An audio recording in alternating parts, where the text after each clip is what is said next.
Okay, this is how you treat a woman. How do you classify older men? I would say like 40 to 45. But it's a mindset, really. I mean, it's a mindset, but I would say that as you get younger in age, after like 35 and younger, a lot of them just ain't been taught. They haven't been taught. And I think so. You generally date men 40 plus. I prefer. Well, I mean, I grew up in a Caribbean household, so my family's Jamaican, so I learned, like, you know, traditional. More fire. Boss.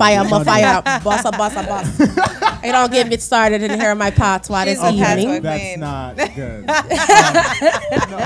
But yeah, my parents kind of instilled in me the importance of, like, being a man to some degree, which is very important in the Caribbean culture. Yes. Yeah, it totally is, and it's very dominant too. But I know, like, amongst my peers, like, you know, people who were raised by American parents, single dudes.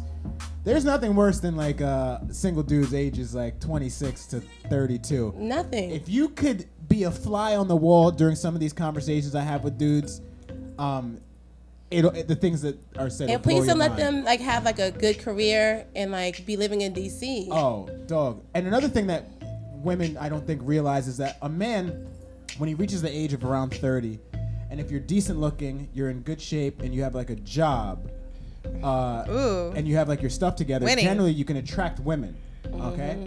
And that's not a power that we're taught how to handle. Like, women from an early age are taught how to handle the affections of men, the attention of men. From the time you're, what, 12 years old? 13? I don't know that we're taught that. Well, it's a discussion. It's a topic. It's something that happens. For men at 30, you might not have any attention, 27, 28, and then 30 hits, and it's just like, you know why, right? On you. Yeah, that paperwork.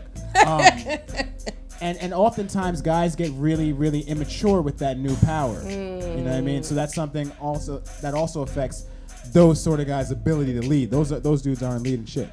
That makes a lot of sense, actually. So one of the things, you know, we want to discuss is also what kind of man does a woman want, or will a woman allow to lead her within a relationship? And for me, it's very specific because leadership is a big role. So if I'm giving you that position, that means there's certain things that there's certain behaviors that have to come with that. There's certain criteria that has to come with that. Yes, of course. And some of those things are dependability. Are you on time? Consistency. Always on time. Do you care? Do you share? Are you respectful? Okay. Do you look out for my best interest as a person? And do you inspire me and teach me? Yeah, and then responsibility too. Sorry, we have a caller on the line. Oh, hello. Hello, caller. Hello, I would like to make a comment. Sure, who's calling? My name is Jennifer. Hi, Jennifer. Thanks for calling. What's up?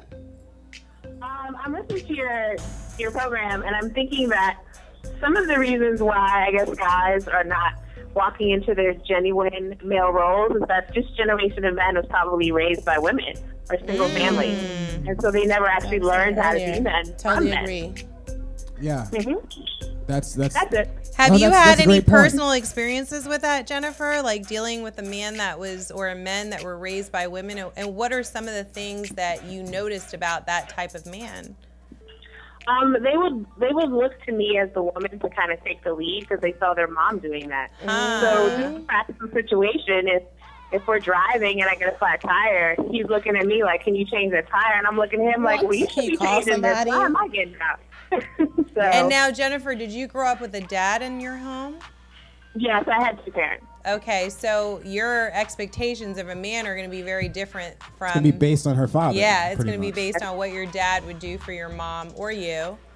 Yes, very different. And there were points in my life where my dad made less than my mom, but he was never considered, like, I guess, not a provider. It was just like he was still the one who was taking care of the family, even though he made less than her at some point. But was that the case throughout the marriage, or just like for a short period of time? It was for a period of time. It didn't end up that way in the end, but it was a good 5 or 6 years where he was making less than she was. Jennifer, I just want to say I totally agree with you in what you're saying about how being raised by a woman only can affect how men are. And for me, I don't really even like to date a man that hasn't either had their father or a father figure in their life. How you gonna know that? You gonna ask him? Yeah, on that's Tinder? kind of like a conversation when we start going on a date. Tinder, like when you're talking to them? No. When we go on a couple of dates and we have conversations about our family, and I ask, okay, I'm a single mother and I have 2 sons, but I also have people in their lives who are father figures to them. But it's not even just about the father specifically, because I don't even feel like just based on the last 20, 30 years that that's an all be all. But if you never had one person in your life who is steadfast in showing you how it is to be a man, or someone you look to as a father figure, it's really difficult. You're kind of lost out here. I mean, you